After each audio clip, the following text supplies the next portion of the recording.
think there's a problem here in that the needs and desires of the residents is articulated by officers and then becomes their preserve.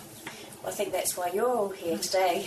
You tell us, we just want to listen and see what you think. I think that's a bit unfair, because if you attend many planning meetings, you'll find officers' recommendations are not always held to, much against their chagrin. I mean, Councillor Graham doesn't agree with officers all the time, I can tell you. I'm just reflecting on being a tenant of the council for 40 years, living in the area and reading all the minutes of this organisation. Just so. Yeah, fair point. Okay.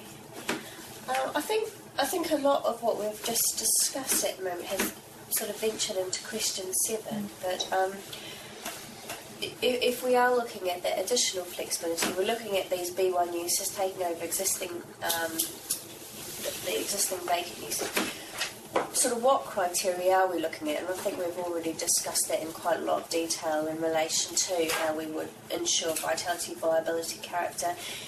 And actually, I think there's an interesting point that's been raised, which is, are those things that are listed there that come up time and time again under the retail heading, are they the most important things, or are there other things we should be looking at, such as employment opportunities within these town centres that aren't normally associated with thinking about retail, but within this area may be equally important as maintaining the viability. So that's certainly something I'll take away from today. Are there any other criteria? I think the best example has been given on a gastro pub, where it may be not suitable for those people who live around there because they can't afford it, but it might encourage employment, and it might encourage tertiary other occupiers in the Praed to come along who might get a spin-off from it. I can't think of what, but they might.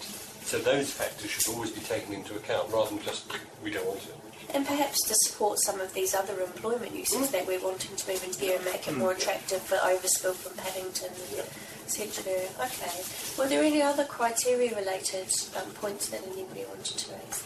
Just one point from the property division is one of the emerging strategies of the council is the co-location of public services in very accessible locations, and a lot of those, by very definition, tend to be town centre type areas. So I know Church Street is one example where lots of services will be located in one very efficient, very high quality building. It's just ensuring there's flexibility that would allow the loss of maybe some retail floor space to enable the community facilities to be located. Okay. Well, it's already that policy anyway.